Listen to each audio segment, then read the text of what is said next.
Hoje a gente deve falar a respeito de um assunto muito palpitante dentro da especialidade da psiquiatria, que é a esquizofrenia.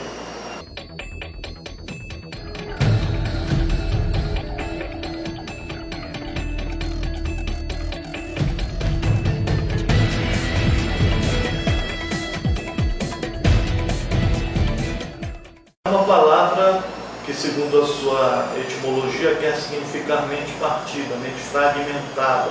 Existem, na verdade, muitos mitos em relação à doença da esquizofrenia, à medida em que ela é uma doença que se expressa de diversas formas, algumas delas muito curiosas, outras muito bizarras, mas todas têm em comum de provocar muito sofrimento, muitas dúvidas na família e principalmente, óbvio, no paciente. A esquizofrenia é uma doença que a gente consegue ver desde a antiguidade. Muito provavelmente, algumas das vezes em que, segundo a narração dos evangelhos, Jesus expulsou demônios, considera-se que algumas dessas vezes tenham sido a cura da esquizofrenia, por exemplo, Pessoas agressivas, pessoas agitadas, pessoas que não tinham possibilidade de convívio social. O fato é que a gente sempre teve referência a respeito dos loucos, aqueles que não tinham uma boa participação na sociedade, que eram vítimas dos preconceitos, dos medos e, portanto, do isolamento em relação à população em geral. A esquizofrenia, ela tem um curso natural, ou seja, ela é uma doença que acontece através de um processo. Esse processo, ele, embora seja comum nos pacientes que têm essa doença, ele pode gerar uma dúvida muito grande em relação ao diagnóstico da doença e em relação ao tratamento da doença. Mas nós podíamos contar o seguinte: a esquizofrenia é uma doença que acompanha o paciente pela maior parte da sua vida, sendo que a vida desta pessoa pode ser dividida em 3 momentos fundamentais. O primeiro momento da história natural da esquizofrenia é a personalidade pré-mórbida comprometida.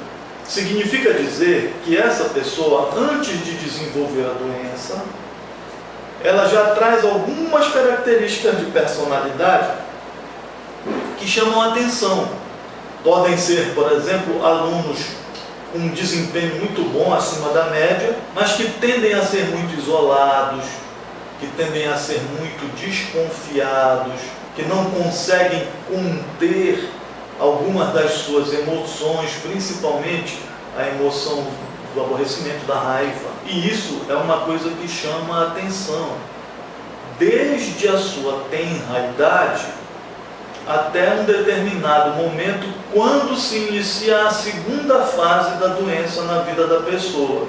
Primeira fase, personalidade pré-mórbida comprometida.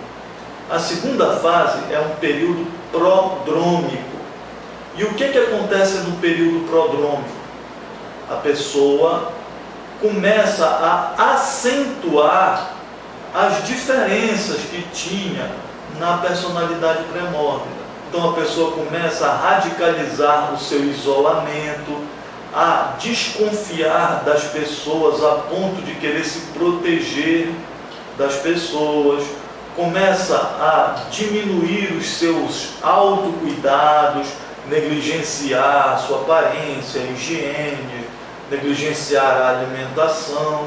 Então todas essas características passam já a gerar sofrimento e prejuízo na vida do indivíduo, na medida em que a sua participação acadêmica fica comprometida, no trabalho fica comprometida, a sua participação social, até que então, depois de 2 meses até mais ou menos 2 anos do início do período prodrômico, a pessoa entra na primeira crise de esquizofrenia.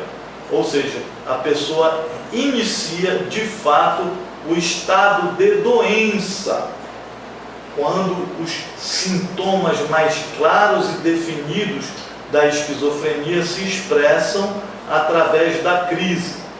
Essas primeiras crises, em 95% das vezes, elas acontecem entre os 15 e os 35 anos de idade, coincidindo com a fase mais ativa, produtiva, construtiva e de decisões na vida da pessoa.